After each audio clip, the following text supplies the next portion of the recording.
საღამო მშვიდობისა ძვირფასო ტელემაყურებლებო. მე გახლავართ ანა მესხი და მოგესალმებით ტელეკომპანია ქართული ტევეს ეთერიდან. დღეს პარასკევია და როგორც ყოველთვის პარასკევობით საღამოს 9 საათზე ჩვენ ხვდებით ერთმანეთს. დღეს ჩემი საავტორო გადაცემის ქართველური ცივილიზაცია მეორე ციკლის მერვე საუბარია. მერვე საუბარი ისევ ეყრდნობა, რა თქმა უნდა, ჩემი ბოლო მონოგრაფიის მიჯაჭვული ამირანის ლინგვო-კულტუროლოგიური ქსელის გამოკვლევებს. ჩვენ დღეს ვაგრძელებთ და ამავე დროს ვამთავრებთ ამირანისა და თევზის ურთიერთკავშირზე საუბარს. ჩვენი წინა საუბარი, თუ გახსოვთ, დავამთავრეთ ანატოლიური საბეჭდავის დეშიფრირებით. მაგრამ სამწუხაროდ, ახლა თქვენ ხედავთ სლაიდზე სწორედ ანატოლიურ საბეჭდავს, მაგრამ სამწუხაროდ ჩვენ დროის სიმცირის გამო ვერ დავამთავრეთ თლიანი კომპოზიციის დეშიფრირება, ვინაიდან იგი საკმაოდ დიდია. ჩვენ რაც წინა საუბრის დროს გავაკეთეთ, ეს იყო კომპოზიციის მარჯვენა მონაკვეთის ბოლო თემატური ჯგუფის განხილვა, სადაც ნაჩვენები არის ამირანის დასჯილი მდგომარეობა და არა მარტო ეგ, არამედ აქ არის მოცემული ამირანიანიდან რამოდენიმე ეპიზოდი ამირანის ცხოვრებიდან.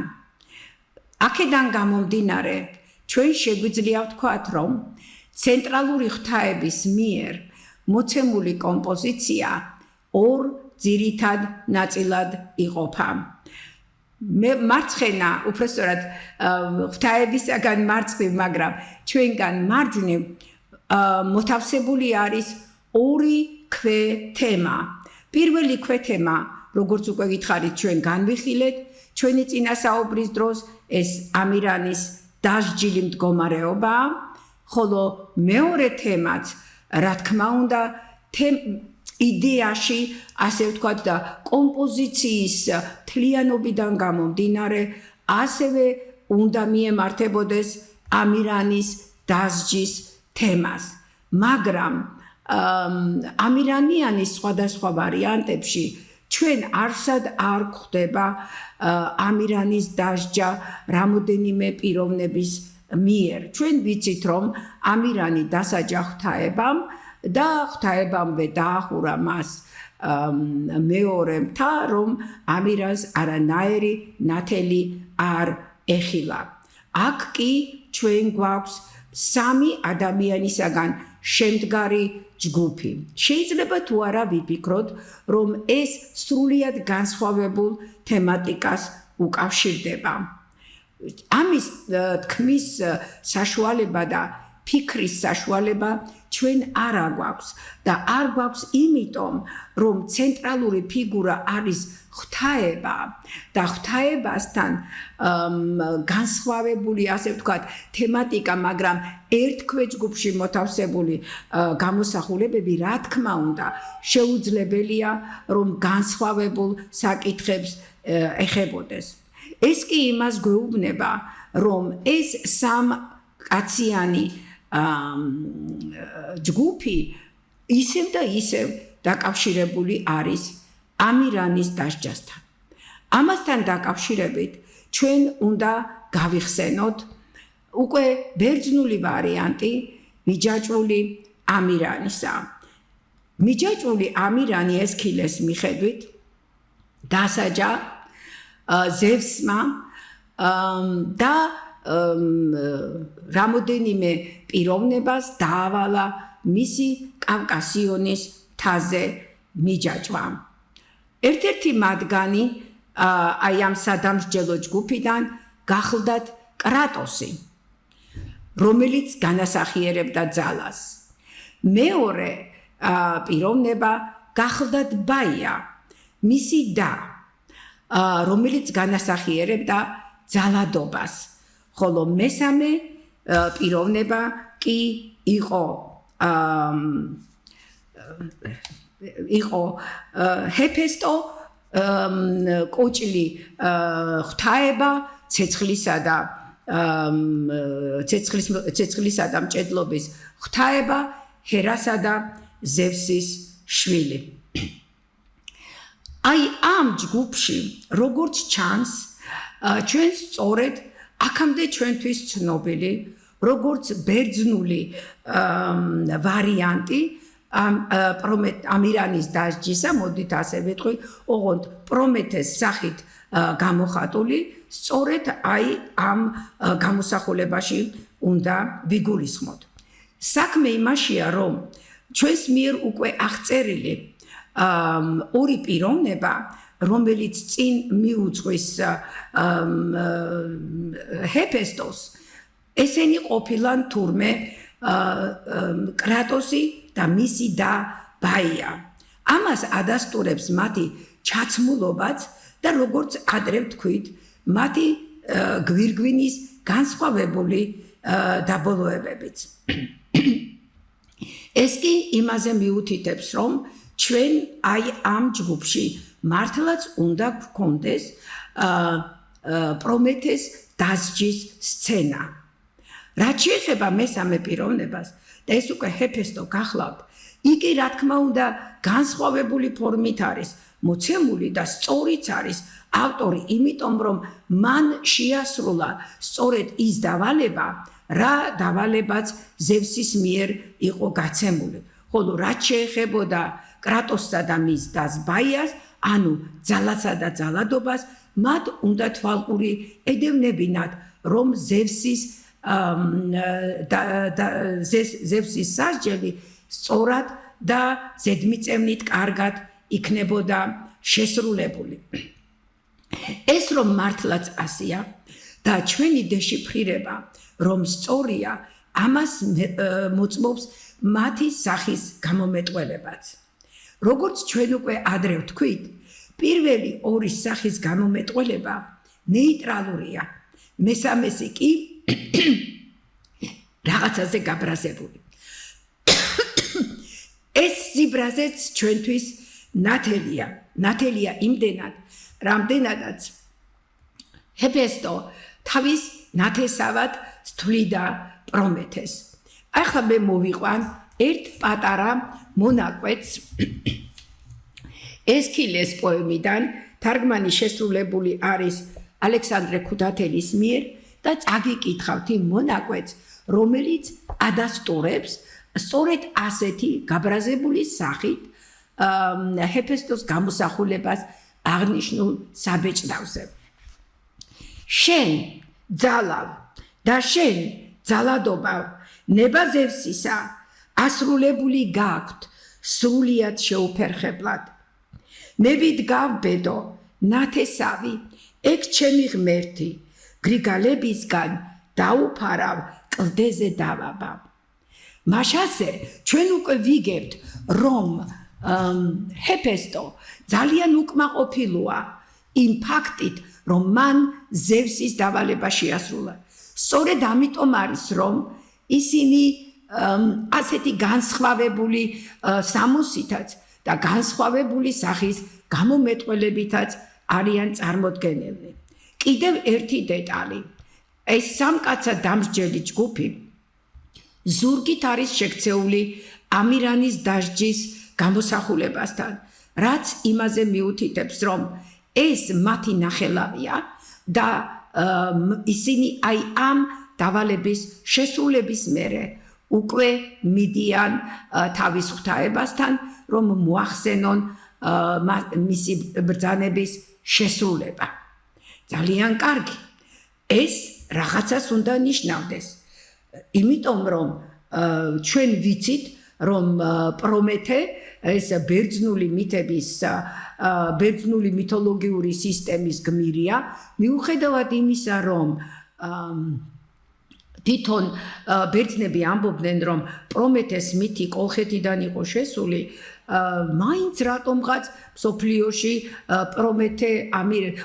პრომეთე ამირანთან გაიგივებული არ არის. პრომეთეს ძალიან დიდი, ასე ვთქვათ, პოპულარობა გააჩნია სოფლიოში, ხოლო ამირანს კი რატომღაც არა, მაშინ როდესაც სწორედ ამირანის პროტოტიპს, ანუ ორეულს წარმოადგენს თურმე პრომეთე და აი ეს საბეჭდავით ძველი წელთა აღრიცხვის მე-14 საუკუნის ანატოლიური საბეჭდავი ამას ადასტურებს. აქედან ჩვენ რამოდენიმე ძალიან სერიოზული დასკვნის გამოტანა შეგვიძლია. პირველი, ეს გახლავთ ის, რომ თვითონ აი ამ საბეჭდავზე აღბეჭდილი არის უკვე ის ორი განსხვავებული მიმართულება, რომლითაც ცნობილია ბერძნული მითოლოგია პრომეთეს შესახებ და ქართული თქმულებები ამირანის შესახებ. ამავე დროს ვიცით, რომ ეს საბეჭდავი მე-14 საუკუნისაა ძველი წელთა აღრიცხვით, ხოლო პრომეთეს შესახებ არსებული ინფორმაცია ბერძნულ წყაროებში მოყოლებული ჰესიოდედან, რომელიც მერვე საუკუნის მოღვაწე გახლდათ, ფაქტობრივად უკან ჩამორჩება. შეუძლებელია, რომ მე-14 საუკუნეში, რომელიც წინ უსწრებდა რამოდენიმე საუკუნით ბერძნულ წყაროებში პირველად გამოჩენილ პრომეთეს, რომ ეს ბერძნული წყაროებიდან აეღოთ. აქედან გამომდინარე, რა თქმა უნდა, პირდაპირ საბეჭდავი გვეუბნება, რომ პრომეთეს ასე ვთქვათ, ვარიანტიც, პრომეთეს დასჯის ვარიანტიც, ეს ქართული თქმულებიდან იყო აღებული, მაგრამ რატომღაც ბერძნებმა იგი თავისად წაიღეს და მასზე უკვე მთელი რიგი უზარმაზარი მითოლოგია ააშენეს. მაშასე ჩვენ ვხედავთ აი ამ მარჯვენა მხარეს განლაგებულ ნახევარში კომპოზიციისა ორ მნიშვნელოვან ხაზს და მე ამას ხაზს უსვავ ორ მნიშვნელოვან თემას, ორ მნიშვნელოვან ხაზს ქართულისა და ბერძნულისა, უფრო სწორად ქართულისა და ქართულისა, რომელიც შემდეგ უკვე ბერძნულ წყაროებში დაფიქსირდა. ახლა გავაგრძელოთ ჩვენი დეშიფრირება და გადავიდეთ უკვე მარცხენა მხარეს განლაგებულ კომპოზიციაზე. როგორც ჩვენ უკვე აღვნიშნეთ, აქაც ორი თემატური ჯგუფი გამოიყოფა. პირველ თემატურ ჯგუფში ჩვენ გვაქვს დიდი ზომით მოცემული ქალღმერთება თავისი მოვალეობების, ღვთაებრივი მოვალეობების ფუნქციების შესრულების დროს. ვინ შეიძლება იყოს ეს ქალღმერთება? თუ ჩვენ ინტალიოს მარჯვენა მხარეს მოცემული გვაქვს ამირანის დასჯა და მოცემული გვაქვს ორივე ქართული და ბერძნული ვარიანტები, ეს უკვე იმას ნიშნავს, რომ აქაც რა თქმა უნდა წამყვანი ელემენტი უნდა იყოს ამირანიანის შესახებ არსებული თქმულებები. ხოლო იქ, სადაც ამირანია, არის მისი დედაც, დალიც. ანუ ჩვენ შეგვიძლია ვთქვათ, რომ აი ამ მარცხენა მონაკვეთში მოთავსებულ პირველ ქვეთემაში ჩვენს ყავს წარმოდგენილი სწორედ ამირანის დედა, ქალღმერთება დალი. ახლა გავიხსენოთ ის, რომ დალი იყო ველური ბუნებისა, ცხოველებისა და მონადირეების პატრონი, ღვთაება და აქედან გამომდინარე, მისი შემოსაზღვრა სწორედ გარეული ცხოველებით ძალიან ბუნებრივ მინიშნებას წარმოადგენს იმაზე, თუ რა ღვთაებრივი სფერო ევალა აღნიშნულ ღვთაებას. მაშასე ჩვენ მივედით იქამდე, რომ დიახაც ეს არის დალი თავისი ღვთაებრივი მოვალეობების შესრულების დროს, მაგრამ ამავე დროს ახლა ჩვენ უნდა განვსაზღვროთ ის თუ რატომ აქვს მას თავზე აი ეს პატარა წრე. ხო, რას უნდა მიანიშნებდეს იგი? უნდა მოგახსენოთ, რომ გვირგვინის აი ამ ნაწილს ძალიან დიდი მნიშვნელობა აქვს. წრეს უხსოვარი დროიდან მზესთან აიგივებდნენ ხოლმე და მე ჩემს ნაშრომში მიჯაჭვული ამირანის ლინგვოკულტუროლოგიური ქსელი ნაჩვენები მაქვს, რომ დალი არის ასევე ქართული ასომთავრული ანბანის მეოთხე ასონიშანი დონი. სხვაგვარად რომ ვთქვათ, დალის ანბანური სახება, დალის ანბანური ჰიპოსტაზი ეს გახლავთ ქართული ასომთავრული დონი, ანუ იგივე ღვთაებამზე და დალის ოქროს თმები სწორედ ამისი მანიშნებელია. თქმულებებში ეს ასე პირდაპირ ნათქვამი არ არის, მაგრამ მისი გარკვეული ატრიბუტიკით ჩვენ შეგვიძლია, რა თქმა უნდა, იმაზე საუბარი, რომ დალის ერთ-ერთი სახე წარმოადგენდა სწორედ მზის ასტრონომიას, წარმოადგენდა მზის მოძრაობას, ეს გახლავთ ქართული ასომთავრული დონი.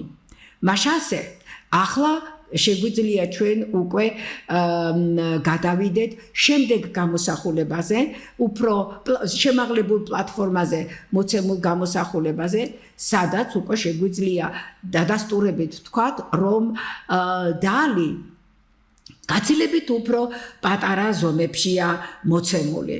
რას უნდა ნიშნავდეს ეს პატარა ზომები? ეს იმას უნდა ნიშნავდეს, რომ დალი ამ შემთხვევაში თავის ღვთაებრივ მოვალეობებს, თავის ღვთაებრივ ფუნქციებს არ ასრულებს. იგი მოსვენების მდგომარეობაშია. და აი ამ მოსვენების მდგომარეობაში, ანუ როდესაც იგი ღვთაებრივი საქმეებისაგან თავისუფალია, აი ამ დროს იგი დაკავებული არის არწივის სახიან პიროვნებასთან საუბრით. მაგრამ აქვს თუ არა მას თავისი ღვთაებრიობის დამადასტურებელი ნიშანი? აქვს, რა თქმა უნდა, და ჩვენ ამაზე წინა საუბარშიც ვისაუბრებთ. თუ დიდი ზომით გამოსახულ დალის გვირგვინზე წრე ადგია, რაც მზესთან არის გატოლებული, ამ შემთხვევაში უკვე დალის თავზე მზე კი აღარ ადგია, არამედ რაღაცა ვარსკვლავის მაგარი გამოსახულება აქვს, რაც იმაზე მიუთითებს, რომ აქ დალი მზე კი არ არის, არამედ ეს გახლავთ ცისკრის ვარსკვლავი. სხვაგვარად რომ ვთქვათ, განსხვავებული ასტრონომიული იპოსტაზი, თორე პიროვნება ისევ იგივეა, რა თქმა უნდა. რა არის ახლა ამ განსხვავებული იპოსტაზისთვის დამახასიათებელი? ჩვენ ვიცით ხო, რომ ცისკრის ვარსკვლავი ეს არის პირველი ვარსკვლავი, რომელიც გამოჩნდება ხოლმე საღამოს ცაზე და ბოლო ვარსკვლავი, რომელიც უჩინარდება ხოლმე დღის დადგომასთან. აი ეს ორი ასტრონომიული სახე მოცემული არის სწორედ ამ კომპოზიციაში. და ამავე დროს, რა თქმა უნდა, ორი განსხვავებული იპოსტაზი, როგორც ცისკრის ვარსკვლავისა და როგორც მზე ღვთაებისა. ახლა ჩვენი დალი, ჩვენი ცისკრის ვარსკვლავი თავის აი ამ ცისკრის ვარსკვლავის იპოსტაზით დაკავებული არის კამათით ვიღაც არწივის სახიან პიროვნებასთან, რომელსაც თუ დავაკვირდებით, ხელში ისეთივე კაუჭის მაგვარი იარაღი უჭირავს, როგორიც პირველ, ასე ვთქვათ, მარჯვენა ნაწილში დამსჯელი რაზმის წარმომადგენლებს. ეს იარაღი რომ ერთნაირია, ეს იმაზე მიუთითებს, რომ აი ამ პიროვნების, აი ამ არწივის სახიანი პიროვნების ფუნქციაც სწორედ ისეთივე დასჯა და სიკვდილის მოტანა, როგორც მაგალითად აი იმ სამი პიროვნებისა. მეტიც, თუ დავაკვირდებით აღნიშნულ არწივის სახიან კაცს, შევნიშნავთ, რომ მას მეორე ხელში უკავია ცხოველის მყოფელი ჯვარი, გავიხსენოთ, რომელზედაც აწვეს ქრისტე, ჯვარი, რომელიც წარმოადგენს ამირანის ხმლის ანალოგს და ჯვარი, რომელიც არის ქართული ასომთავრული ქანი და არის ამირანის ხმალი. ახლა აი ეს სულ ყველა განშტოება თითქოს ითრგუნება ან და მეორე პლანზე გადადის იმის გამო რომ აქ აღნიშნულ ღვთაებას ეს ჯვარი მოცემული აქვს სწორედ ისეთი ჯვარის სახით რომელზედაც აცვეს ქრისტე. ეს მე უკვე მეუბნება, რომ ამირანიც ჯვარცმულია და დიახ, უბრალოდ ამირანი განსხვავებულად არის ჯვარცმული, განსხვავებულად არის დასჯილი. მას ვინ შეიძლება იყოს აი ეს არწივის სახიანი პიროვნება. აქ გავიხსენოთ, რომ მარჯვენა მხარეს მოცემული ორი თემატური ჯგუფი ფაქტობრივად პარალელურად წარმოგვიდგენს ქართულსა და ბერძნულ ვარიანტებს. აქედან გამომდინარე, თვითონ ავტორიც, რა თქმა უნდა, ამ საბეჭდავისა აი ამ პრინციპს ემსახურება, ამ პრინციპს აგრძელებს მარცხენა კუთხეში განლაგებულ თემატურ გამოსახულებასთან დაკავშირებითაც. ამიტომ ჩვენ შეგვიძლია ვთქვათ, რომ აი ეს არწივის სახიანი პიროვნება არის სწორედ ის არწივი, რომელიც ღვიძლს უჯიჯგნის ჩვენს კავკასიოზე მიჯაჭვულ ღმერთს.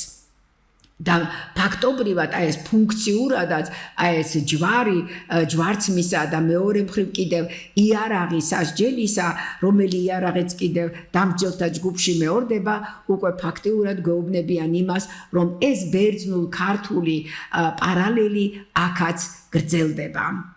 ახლა გავიხსენოთ ჩვენ ამ ჯგუფის კიდევ ერთი მონაწილე, ეს იყო როგორც მაშინ ვთქვით, აღწერისას ვთქვით, უნდა მონადირე ყოფილიყო, ვინაიდან მას სავსე კაპარჭა აქვს ხო მხრებზე გადაკიდული და მეორე მხრივ კი ხელში უკავია თევზების აცმა. რა თქმა უნდა, აქ უკვე საუბარი იმაზე, რომ ეს ამირანის მამა უკვე თითქმის აშკარაა, ხო? ამას ვერანაირი ფაქტი უკვე ვეღარ გააბათილებს იმის გამო, რომ მთელი ეს კომპოზიცია მთლიანად ამირანიანის თემაზე არის აგებული. აქედან გამომდინარე, აი ეს პიროვნება, რომელსაც თევზი უკავია ხელში, რა თქმა უნდა გვეუბნება, რომ ეს ამირანის მამის ის სახია წარმოდგენილი, რომელსაც სულ კალმახი ჰქვია. აი ასე სულ კალმახი, სულ განაბული უსმენს ორ პიროვნებას, თავის ამირანის დედას, თავის სიყვარულს, ქალღმერთ დალის და არწივს, რომელიც თავის შვილს გულღვიძლს უჯიჯგნის. რატომ უნდა იყოს ეს პიროვნება დაინტერესებული მათი საუბრით? ბუნებრივია, დაინტერესებულია, იმიტომ რომ ჯერ ერთი იგი ამირანის მამაა და მეორეც ერთი იგი დაფანული იყო ყოველთვის ჩვენთვის თავისი მრავალი სახელით, მაგრამ ამ თავისი მრავალი სახელით იგი უზარმაზარ ძველ ცივილიზაციებში ჩადიოდა. ამიტომ, რა თქმა უნდა, მისი შვილი, რომელიც ასევე ცივილიზაციის გავრცელებას ემსახურებოდა დედამიწაზე და ამჟამად არის დასჯილი, რა თქმა უნდა, მისი განთავისუფლების ფაქტით არის დაინტერესებული. აქედან გამომდინარე, ჩვენ შეგვიძლია უკვე დავასკვათ, რომ დალისა და არწივის სახიანი პიროვნების საუბარი სწორედ ამირანის განთავისუფლებას უნდა შეეხებოდეს და რომ ეს ამირანის განთავისუფლებას უნდა შეეხებოდეს, გაგახსენებთ ამირანის მარცხენა ფეხით თევზთან შეხებაც ადასტურებს, ხო, როდესაც თევზი ოდნავ მიწას უკვე მოწყვეტილი, ანუ უნდა აღდგეს უკვე ამირანი. აქ გავიხსენოთ კიდევ ერთი მომენტი. პირველი ის, რომ ამირანი დაებადა ღვთაებას, ქალღვთაებას დალის. ამირანი დაისაჯა, უпростоრად მოდით ჯერ ასე, ამირანი მონათლა ღვთაებამ, შემდეგ ამირანი დაისაჯა ღვთაების მიერ და რა თქმა უნდა ის ბოლო აქტიც, რომელიც მის მიმართ უნდა განხორციელდეს, არის ასევე ღვთაების გადასაწყვეტი საკითხი. ამიტომ არის, რომ ამ შემთხვევაშიც ისევ დალიფიგურირებს, ისევ უჩინარი ჩვენი კალმახი უსმენს აი ამ ალბათ სხვადასხვა ვარიანტების გარჩევას თუ როგორ უნდა მოხდეს ამირანის განთავისუფლება. მაშასე ჩვენ ფაქტობრივად უკვე დავადგინეთ ის, რომ აქ არავითარ შემთხვევაში ანატოლიურ საბჭოთაზე არავითარ შემთხვევაში არ არის არც წარდგენის სცენა და არც რომელიმე სხვა სცენა, არამედ ეს პირდაპირ აღებული არის ჩვენი ქართული ამირანიანის თქმულებებიდან და იმ ბერძნული თქმულებებიდან, რომელიც ადრეც სწორედ ქართველური ამირანიანის თქმულებების სისტემაში შედიოდა. ერთადერთი პიროვნება, რომელიც ჩვენ აქ გასაანალიზებელი დაგვრჩა, ეს არის ის ცენტრალური ღვთაება, რომელიც აი ამ ორ თემატურ ჯგუფს ერთმანეთისაგან გამოჰყოფს. ეს პიროვნება გახლავთ შუმერულად ისიმუდ არის მისი სახელი, ხოლო აქადურად კი უსმუ ქვია. უსმუ ისიმუდი ყოველთვის თან დაჰყვება ხოლმე ღვთაება ენქის. ეს არის მიწისქვეშა წყლების, შეგახსენებთ, მიწისქვეშა წყლების, სიბრძნის, ჯადოქრობის და ასე შემდეგ გამრიგე ღვთაება. მაგრამ რა ახასიათებს ამ უსმუს? თავისი ორი სახით უსმუ და აი ამ კომპოზიციაზე დაყრდნობით შეგვიძლია ვთქვათ, რომ უსმუ ერთი მხრივ იყურება წარსულში, რომელიც ამირანის მიჯაჭვით არის წარმოდგენილი, ხოლო მეორე სახით იგი იყურება ამირანის მომავალში, რომელიც ამირანის განთავისუფლებით უნდა დაგვირგვინდეს. აი ეს უსმუც სხვათა შორის იმის გამო, რომ იგი ორსახაა და ძალიან შეუხედავია, სწორედ ქართველური სიტყვიდან მომდინარეობს. ეს გახლავთ უშნო. ამიტომ აი ეს უშნო ღვთაება, რომელიც განაგებს წარსულსაც და განაგებს მომავალსაც, არის ის ღვთაება, რომელიც ამ საბეჭდავზე წინასწარმეტყველური სახით არის გადმოცემული აღნიშნული ანატოლიური საბეჭდავის კომპოზიციაში. ჩვენ, როდესაც უკვე განვიხილეთ უსმუს ფუნქცია, განვიხილეთ თუ ნახეთ თუ ვინ იყო იგი, ახლა უკვე რა თქმა უნდა საჭიროა იმაზეც თქვათ ორიოდე სიტყვა, თუ რას წარმოადგენს ის პატაწინა წამონაზარდი, რომელიც მას ხელში უკავია. აი ამ ჯვარზე, ხო, ცხოველის მყოფელ ჯვარზე, რომელსაც პატარა წამონაზარდი აქვს. თუ ცხოველის მყოფელ ჯვარს, რომელიც არწივის სახიან პიროვნებას უპყრია ხელთ, ფაქტობრივად წარმოადგენს מחვილს, წარმოადგენს სიკვდილის მომასწავებელ სიმბოლოს, ამ შემთხვევაში უშნო უსმუს ხელში იგი სინამდვილეში წარმოადგენს მომავალი აკმავებისა და თავისუფლების სიმბოლოს, იმიტომ რომ იგი უკვე წარმოდგენილი არის, უпростоრად მისი ვერტიკალური ბუნი უკვე წარმოდგენილი არის როგორც ხესი ცოცხლისა, რომელსაც თავისი ახალი ტოტები, ახალი ყლორტები გამოაქვს.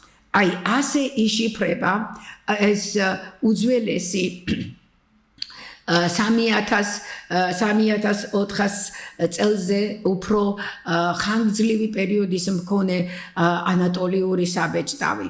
მაგრამ ჩვენ აქ დაგვრჩა კიდევ ერთი საინტერესო დეტალი.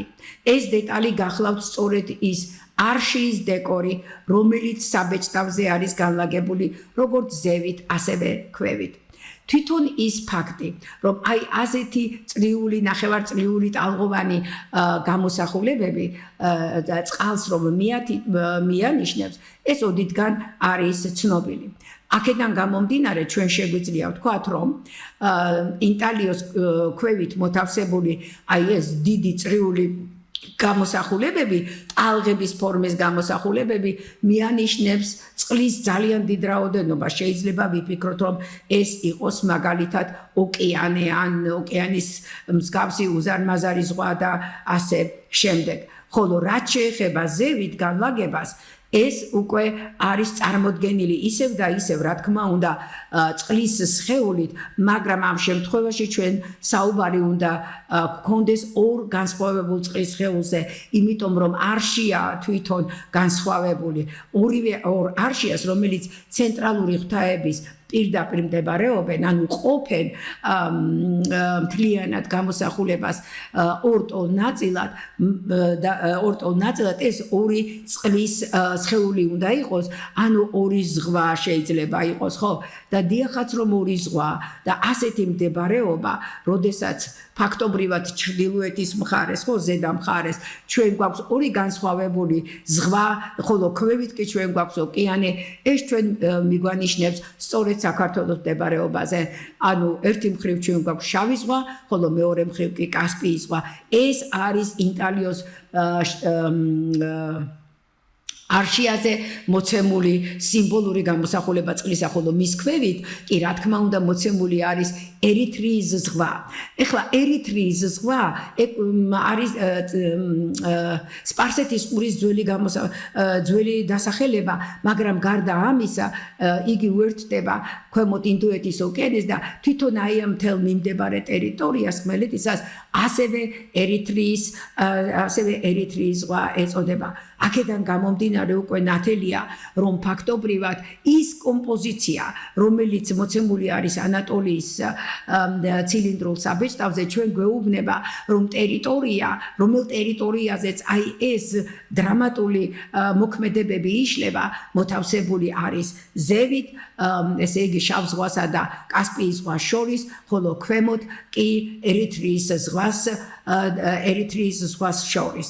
აი ასე იშიფრება ფაქტობრივად ეს ჩვენი ანატოლიური საბეჭდავი, რომელიც რა თქმა უნდა იმის გამო, რომ აღმოჩენილი იყო ანატოლიის უკიდურეს დასავლეთ ნაწილში, მეტყველებს იმაზე, რომ შეუძლებელი იყო, რომ ამირანიანის შესახებ არსებული თქმულებები, ასე ყოველგვარი შუალედური რგოლის გარეშე უცებ აღმოჩენილიყო ანატოლიის უკიდურეს დასავლეთში.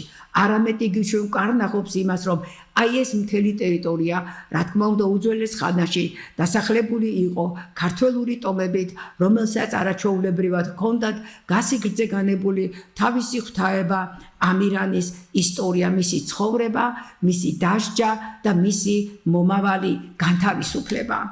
მაშასე ჩვენ უკვე ვნახეთ, რომ აი ამ შუალედში ადრე დინასტიური შუალედიდან მოყოლებული დავათის სტელამდე მეოთხე საუკუნემდე ახალი წელთა აღრიცხვისა ჩვენ კიდევ გვაქვს შუაში ჩამსდარი ძველი წელთა აღრიცხვის მე-14 საუკუნის ანატოლიური საბეჭდავი, ასევე ამირანიანის თემაზე გაკეთებული, სადაც ამირანისა და თევზის სახე ძალიან მკაფიოდ არის გამოკვეთილი, მაგრამ ისმის კითხვა, თუ ჩვენ ასეთ დიდ სიღრმეებში ჩავდივართ, არის თუ არა იმის შესაძლებლობა, რომ კიდევ უფრო ქვევით წავიდეთ და კიდევ უფრო დიდ სიღრმეებში ვეძებოთ ჩვენ ამირანიანის თქმულების ეპიზოდები თუ გნებავთ, ან და მისი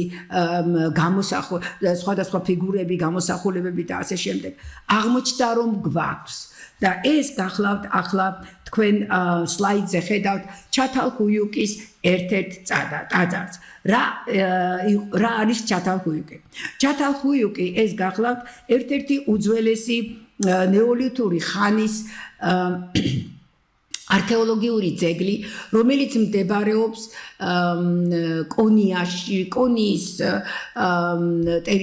კონიის რეგიონში, თანამედროვე თურქეთის სამხრეთ ნაწილში. ჩათალჰუიუკი, როგორც უკვე ვთქვი, ნეოლითური პერიოდის არქეოლოგიური ძეგლი გახლავთ და მისი, ასე ვთქვათ, დაარსება დაახლოებით იგულისხმება ძველი წელთა აღრიცხვის 7500 წლიდან, მაგრამ ის მდიდარი მოხეტულობა, რომელიც მთელ რიგ ტაძრებშია აღმოჩენილი ჩათალჰუიუკის ტერიტორიაზე, უკვე დათარიღებული არის მკვლევრების მიერ ძველი წელთა აღრიცხვის მე-7 1000 წლეულით. ანუ ჩვენ უკვე ფაქტიურად ერიდუს საკმაოდ გავასწარით შეიძლება ასე ითქვას და უკვე მე-7 1000 წლეულში ჩავდივართ ნეოლითის პერიოდში. აი ამ ჩათალჰუიუკის ტაძრებში აღმოჩენილი არის სწორედაც რომ ჩვენი ამირანიანიდან აღებული ეპიზოდები. აი ახლა თქვენს ეკრანებზე ხედავთ ჩათალჰუიუკის მე-7 ტაძრის ერთ-ერთ ოთახს. ეს რა თქმა უნდა საკულტო ოთახი გახლავთ, იმიტომ რომ მის ცენტრში მოთავსებული არის კედელზე ღვთაება. ეს ბარელიეფი წარმოდგენილი არის ფეხმძიმე ქალღთაების მეშვეობით და მის ფეხმძიმობას ადასტურებს სწორედ მუცლის არეში გაკეთებული გამობურცულობა.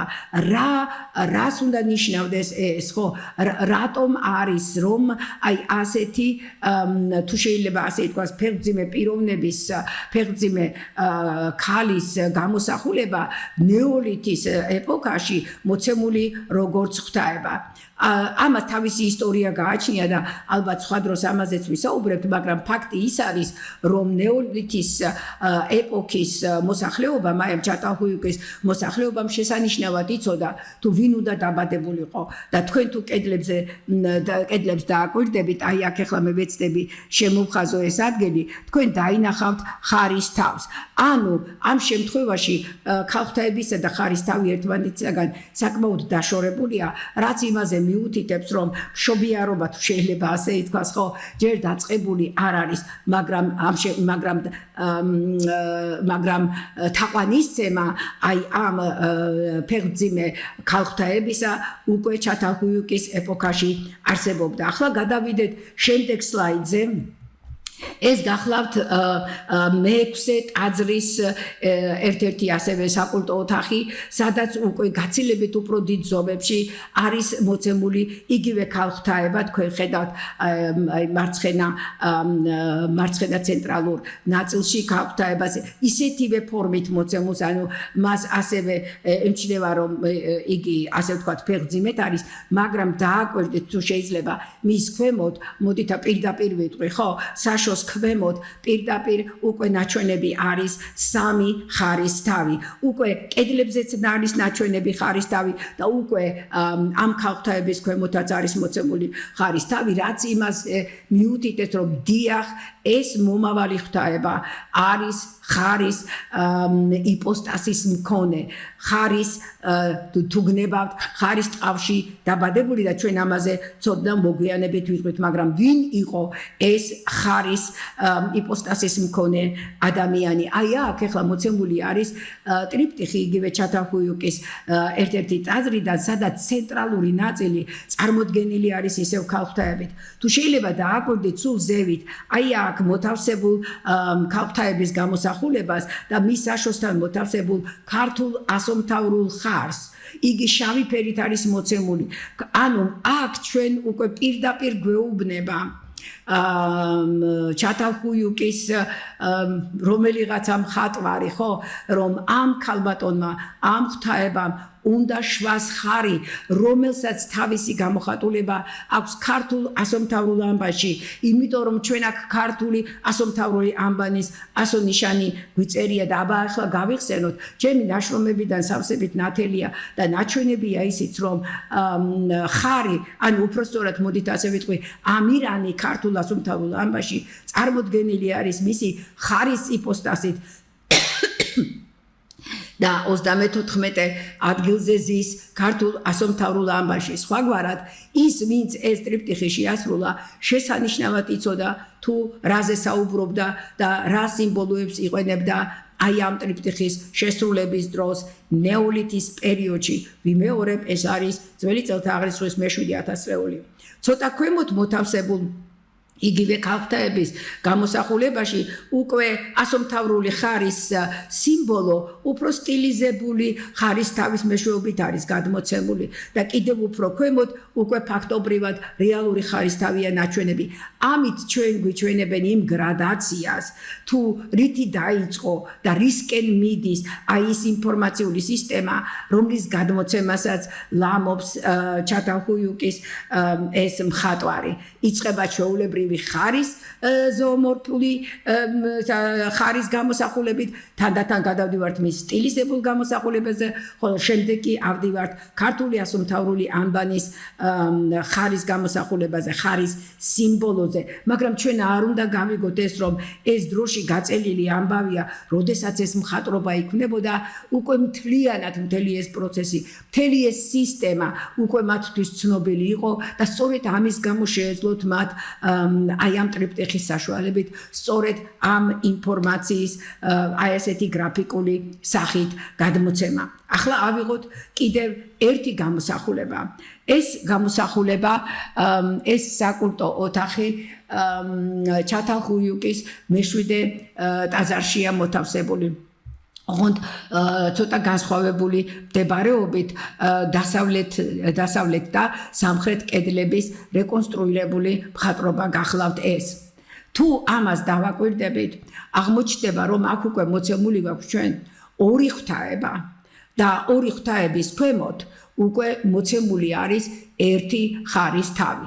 რაც იმაზე მიუთითებს, რომ ორი ღვთაება მაქვსო და ერთი ხარის თავიაო, რაღაცა გაუგებრობას ქმნის აქ უკვე მხატვარი ან და შემსრულებელი ხო ვინც იყო, ვინაიდან ბუნებრივად, ლოგიკურად ყველასთვის ცნობილია, რომ ერთ ქალღმერთებას ან ერთ ქალბატონს შეუძლია ფაქტობრივად ერთი შვილის შობა, ხო? აქ კი ჩვენ ორი ღვთაება გვაქვს და ორ ქალღმერთებას რანაირად შეუძლია ერთი შვილის შობა, ხო, წარმოუდგენელი ალოგიკური ვითარება აქვს ფაქტობრივად დახატული, მაგრამ ჩვენ აქ ისევ და ისევ უნდა გავიხსენოთ დალის ასტრონომიული სახე და დალის ერთ-ერთი ასტრონომიული სახე გახლავთ სწორედ მისი ცისკრის ვარსკვლავის ასტრონომიული ფორმა და ჩვენ არაერთხელ გვითქვამს უკვე ჩვენი საუბრების პროცესშიც კი, რომ ცისკრის ვარსკვლავს ორი განსხეულება აქვს, ხო, შეიძლება ასე ითქვას, ეს არის დილისა და საღამოსი, როგორც გქონდა მაგალითად საღამოსის შტარი და დილის შტარი, ასევე დალისაც, თუმცა დალიში მხოლოდ ცისკრის ვარსკვლავის ცნებაა ჩადებული იმის გამო, რომ ქართველებისთვის უპირველეს ყოვლისა მთავარი იყო ნათელი ვარსკვლავი და ცისკრის ვარსკვლავის ნათელი სახე. მაშასე გამოდის, რომ აი აქ ჩვენ ორი ქალღმერთების სახით მოცემული გვაქვს დალის ასტრონომიული სახე, მისი ცისკრის ვარსკვლავის განსხეულება და რა თქმა უნდა ამ შემთხვევაში უკვე არანაირ გაუგებრობას ადგილი არ აქვს. ეს არის ერთი და იგივე ქალღმერთების ორი განსხვავებული ასტრონომიული სახე და რა თქმა უნდა მას ერთი შვილი ეყოლებოდა, ერთი ხარი ძე. ახლა გადავიდეთ კიდევ შემდეგ გამოსახულებაზე. ეს გამოსახულება აღებული არის მეშვიდე და მერვე ტაძრებიდან და მასში გამოსახული არის ურჩხულის მაგვარი ფრინველი, აი თქვენ ხედავთ ამას, იმედი მაქვს სლაიდზე ძალიან კარგად და აი ამ ურჩხულების გვერდით გამოხატული არის უკვე ადამიანის ფიგურები, მაგრამ ამ ადამიანთა ფიგურებს არ აქვთ თავები. როგორც ამას კვლევრები ფიქრობენ, საქმე იმაში, რომ ეს მონადირის სცენა უნდა იყოსო და აქედან გამომდინარე, აი ამ ურჩხულებმა თავი მოაგლიჯესო აი იმ მონადირეს, რომელსაც ისინი ებრძოდნენ, მაგრამ ჩვენ თუ დაუკვირდებით აი ამ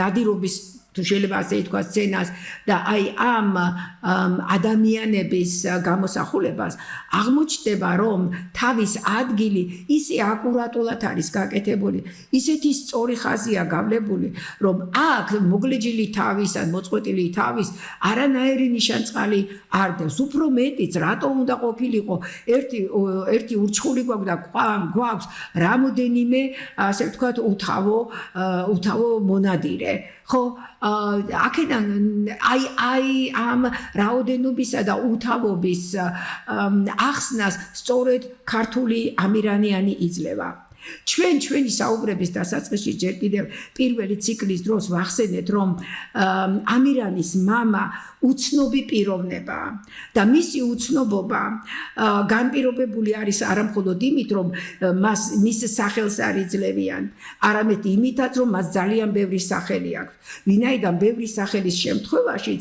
ისევე როგორც სახელის არ ქონის შემთხვევაში ჩვენთვის პიროვნების იდენტიფიკაცია ძალიან რთულია აი აქ სწორედ ეს მომენტია ასახული ამირანის მამა არის სხვადასხვა სახის სხვადასხვა სახელის მქონე პიროვნება მისი რაოდენობაც რა თქმა უნდა გამოწვეულია სწორედ ამით მაგრამ ის ფაქტი რომ მას თავი არ აქვს არც ერთ გამოსახულებაში თავი არ აქვს ეს უკვე მის უცნობობაზე მიუთითებს იმაზე რომ ჩვენ არ ვიცით ამ პიროვნების დასახელება მიუხედავად იმისა რომ მას შეიძლება თურმე ძალიან მრავალი სახე ჰქონდეს ჩვენ მისი იდენტიფიკაცია არ შეგვიძლია სინამდვილეში კი ჩათალჰუიუკის აი ამ ტაძრის კედლის გამოსახულება ჩვენ უკვე წინსწრებით გვეუბნება რომ ჩვენ საქმე გვექნება ფრინველ ურჩხულთან მოდით ვთქვათ იგივე არწივის მაგვარ ადამიანთან ხო რომელთანაც ჩვენ შეგვიძლია უკვე მე-14 საუკუნის ძველი წელთაღრიცხვის ანატოლიურ საბეჭდავთან მოვახდინოთ იდენტიფიკაცია და არის აგრეთვე ამირანის მამაც წარმოდგენილი აი იმ თავისი მრავალ სახეობით მაგრამ თავისივე უცნობობით ამით ფაქტობრივად ჩვენ ჩავდივართ ნეოლითის ხანაში კიდევ ერთხელ ვიმეორებ ეს არის 7500 წელი როდესაც ამირანიანის სისტემიდან ამოღებული უზარმაზარი ეპიზოდები არის ჩათალჰუიუკის ნეოლითური არქეოლოგიური ძეგლის კედლებზე გამოსახული და აქვე მოგახსენებთ რომ ჩათალჰუიუკი თავისი მხატვრული თვისებებით და მხატვრული სახით მსოფლიოში განთქმული არქეოლოგიური ძეგლია მას ვერც ერთი ძეგლი ვერ შეედრება თავისი მხატვრობით და აი ამ გამოსახულებების სიმდიდრით და ახლა სანამ მე ამ საუბარს დავამთავრებ მე მინდა თქვენ გაჩვენოთ ჩათალჰუიუკში აღმოჩენილი ერთი პაწაწინა ქანდაკება ეს არის ქალღმერთების მიერ თავისი ძის ანუ იგივე ამირანის შობის სცენა თქვენ ხედავთ რომ ეს იგივე ქალღმრთება დალია იმიტომ რომ იგი ტახტზე ზის და მის ტახტის ორივე მხარეს მოთავსებული უпроსტად ტახტის ორივე მხარეს სახელურებს ფაქტიურად გარეული ცხოველებია ეს კატისებრთა ჯიშის ცხოველები წარმოადგენენ ხოლო მის ფეხებს შუა ჩვენ ვხედავთ სიმრგვალეს რომელიც უკვე დაბადებული ამირანის თავი გახლავთ ახ ეს რა თქმა უნდა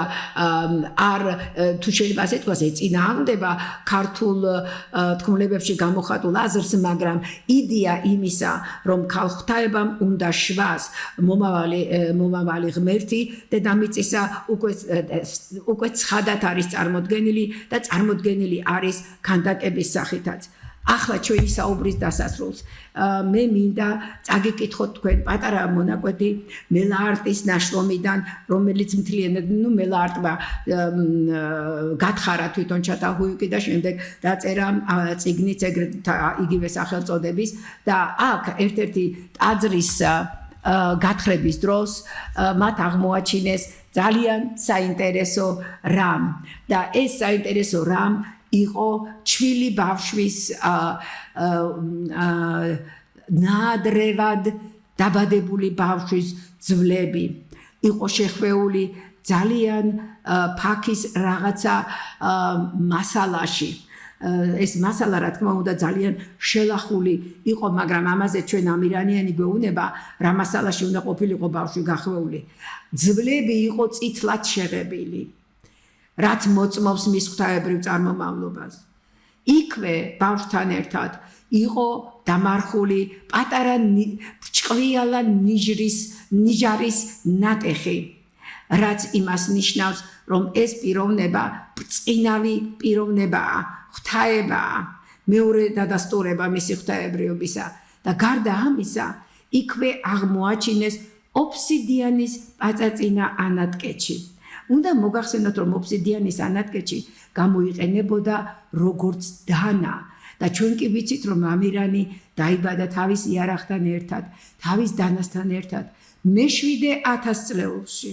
ძველი წელთა აღრიცხვით, რანაირად იცოდნენ ჩვენი ამირანიანის დაბადება, აი ასე, ნაადრევად, ღვთაებრივი ელემენტებით გარემოცული, თავის განუყრელ ხმალთან თუ დანასთან ერთად.